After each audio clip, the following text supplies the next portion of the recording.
శ్రీమాత్రే నమః. సౌందర్యలహరి 3వ శ్లోకం తాత్పర్యం.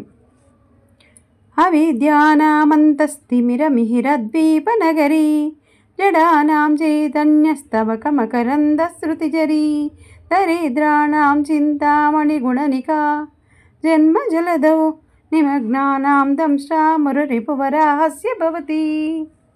హే భగవతి, నీ పాదరేణువు అజ్ఞానమును దూరం చేసే ఔషధము. అవిద్య అనే అంధకారంలో ఉన్నవారికి నీ పాదరేణువు సూర్యోదయం వలె దారి చూపుతుంది.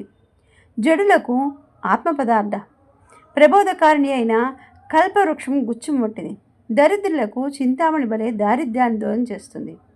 భవసాగరంలో మునిగి ఉండేవారికి మహావిష్ణువు యొక్క అవతారమైన వరాహ ద్రంష్ట వలె ఒడ్డుకి చేరుస్తుంది. ఈ సంసారం అనే బురదలో మునిగిన వారిని లేవనెత్తే నౌక అన్నమాట. ఓం శ్రీమాత్రే నమః.